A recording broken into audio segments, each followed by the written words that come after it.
याच पालखी तळावर विजय बापूंचा अपमान नाही केला अजित पवारांनी, अपमान केलाय पुरंदरच्या स्वाभिमानी जनतेचा।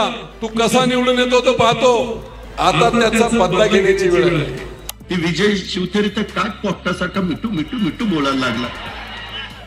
अरे विजय शिवतारे, तुझं बोलणं किती, तुझा आवाका किती, तू बोलतोय कुणाबरोबर, तुला यंदा दाखवतो तू कसा आमदार होतो ते बघतो।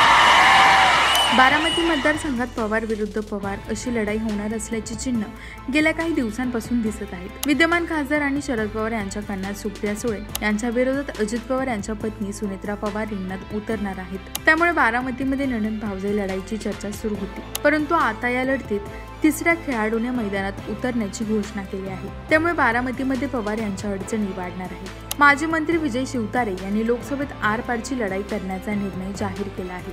त्यामुळे अजित पवार यांच्यासमोर नवीन संकट निर्माण झाले। माजी मंत्री विजय शिवतारे यांनी एका कार्यक्रमात आरपारची लढाई लढण्याची घोषणा केली। आपण पवार कुटुंबियांनाच का मतदान करावं, बारामती लोकसभा मतदारसंघ कोणाचा सातबारा नाही असे वक्तव्य करत विजय शिवतारे यांनी पवार कुटुंबियांवर जोरदार हल्लाबोल केला।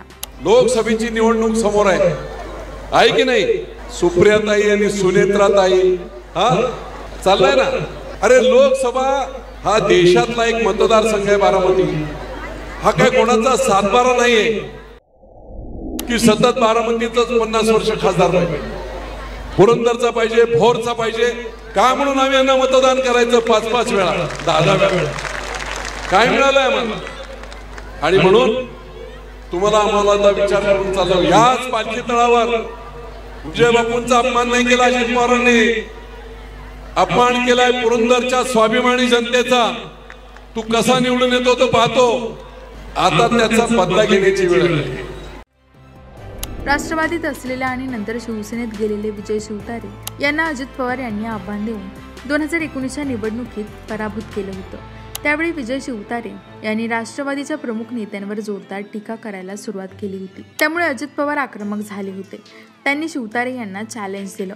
अजित पवार म्हणाले होते की तुला यंदा दाखवतो तू कसा आमदार होतो ते।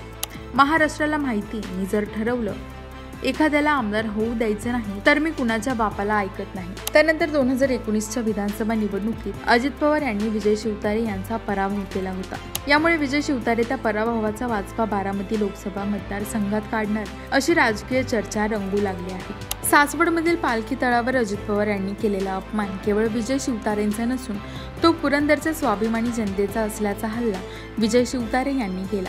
बारामती लोकसभा मतदारसंघात पवारांच्या विरोधात तब्बल 5,80,000 मतदार असल्याचा दावा त्यांनी करत आरपारची लढाई करण्याचा निर्णय जाहीर केला। आता गुलामगिरी करणार नसल्याचा स्पष्ट इशारा त्यांनी दिलाय। त्यामुळे येणाऱ्या लोकसभेत 2 पवार विरुद्ध विजय शिवतारे अशी लढाई होण्याची शक्यता आहे। 6,80,000 मतदान पवारांचं आहे आणि 5,80,000 मतदान पवार विरोधकांचं आहे। तुमचं आमचं सगळ्यांचं 680 मध्ये 2 भाग होतील आणि 580 मध्ये एकटा विजय शिवतारे असेल। ही लढाई आता आरपारची लढायची असा मी निर्णय घेतला आणि तुमचे आशीर्वाद असतील। एवढ्या सगळ्या महिला मंडळी काय मला मतदान माझं कोण आहे ते महिला मंडळी तरुण सगळेच आहे। तेवढं आपल्याला कोणाची गुलामी नकोय। आता किती वर्ष आम्ही परत परत मतदान करायचं, तुम्हाला बॉस बोलायचं ते गुलाम आम्ही होणार नाही। याच पालखी तळावर जो अपमान केलाय त्याचा बदला घेतला पाहिजे। याच पालखी तळावर येऊन त्यांनी सांगितलं पाहिजे माझी चूक नाही, माझ्याबद्दल माफी मागण्याची गरज नाही, पुरंदरच्या जनतेची माफी ते मागावी लागेल। विमानतळाचं काय करणार ते सांगा, इथे गुंतवणुकीचं पाण्याचं 1,500 कोटी कधी देणार ते सांगा, मार्केट कधी होणार ते सांगा। हे जनतेला इथून या पालखी तळावर विश्वास दाखवा, शब्द द्या, तर आणि तरच विजय बापूची लढाई माझ्यासाठी नाही, विजय बापूची लढाई लोकांसाठी। आणि पुढचा आता संपूर्ण रणांगण समोर आहे। 2 पवार वर्सेस पुरंदर, विजय बापू शिवतारे, भोर, इंदापूर सगळे उभे, सगळ्यांनी ह्याला पाड त्याला पाड त्याला पाड त्याला पाड, आता सगळ्यांनी मिळून एकदाच ह्याला पाडा, जाऊ द्या यांचा कार्यक्रम, इतिहास घडू द्या। या पुरंदरने इतिहास घडवला।